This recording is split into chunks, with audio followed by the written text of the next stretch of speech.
रचने जा रहा हूँ एक ऐसे व्यक्ति की दास्तां जिसने सत्ता से लेके समाज तक सबको झकझोर दिया, जिसने उन तहखानों को खंगाला जिन तहखानों में किसी ने पाँव रखने की हिम्मत तक नहीं की।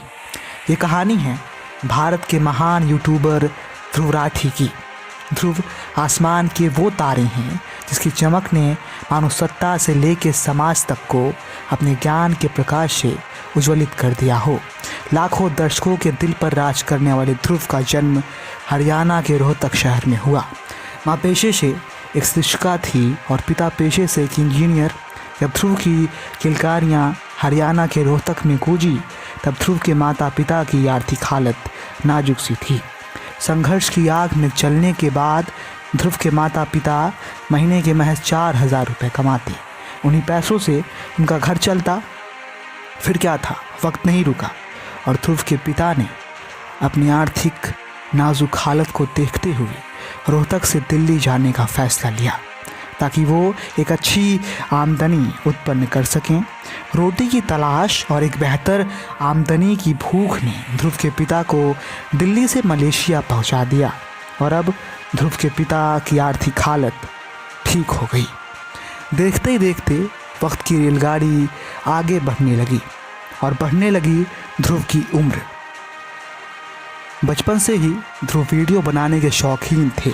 ध्रुव हाथ में कैमरा थामे बोलने का अभ्यास करते। बचपन में ध्रुव को वीडियो बनाने के साथ किताबें पढ़ना पसंद था। ध्रुव दिन भर किताबें पढ़ते और वक्त मिलने पर मैकेनिकल खिलौनों से भी खेला करते। वक्त के साथ ध्रुव की सोचने की क्षमता भी बढ़ती गई।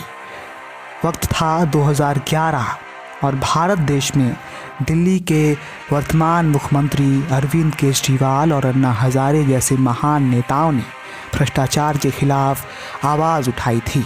देश में बढ़ते भ्रष्टाचार को देखने के बाद ध्रुव भी झकझोर उठे और वहीं से जागी ध्रुव के जहन में राजनीति में रुचि। 2012-13 वो दौर था जब ध्रुव ने भारतीय राजनीति को पूर्ण रूप से समझ लिया था और सत्ता के आड़ में गरीबी और लाचारों की दिल में लगी न्याय की आग से उठता धुआं ध्रुव को परेशान कर रहा था। लेकिन शायद ये सही समय नहीं था सरकार के विरुद्ध बोलने का। ध्रुव ने बड़े ही ठहराव के साथ खुद को थामते हुए कक्षा 12 के बाद IIT और JEE जैसी परीक्षाओं को उत्तीर्ण करने की कोशिश तो की, लेकिन वो असफल रहे।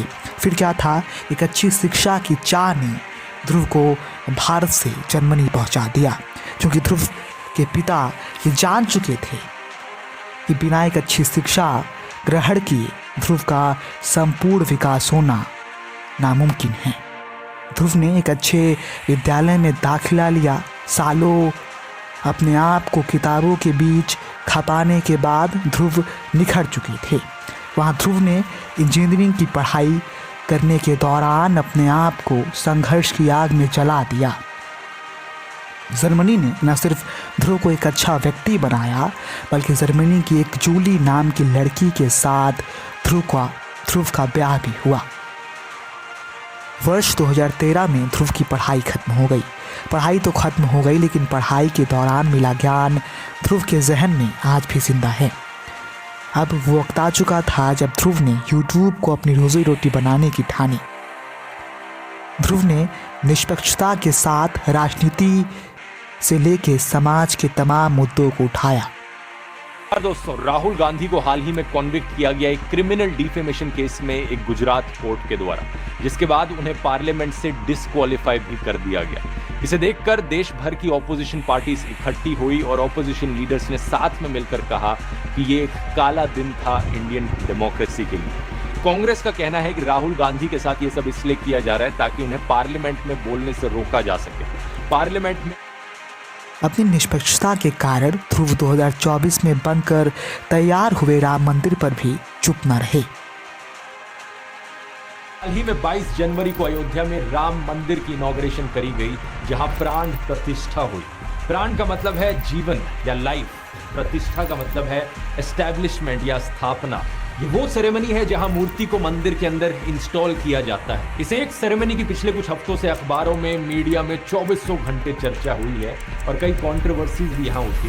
देश भर के भक्तों को उस वक्त का इंतजार है जब मंदिर में रामलला की प्राण प्रतिष्ठा की जाएगी। मेरा लघु पुष्पक अब मुझे लक्ष्मण किला लेकर आ चुका है। पाकिस्तान में भी जय श्री राम हो रहा है। He's only drinking coconut water for 11 days. खुद को 18 घंटे खपाया, तब जाकर मोदी ने राम को पाया।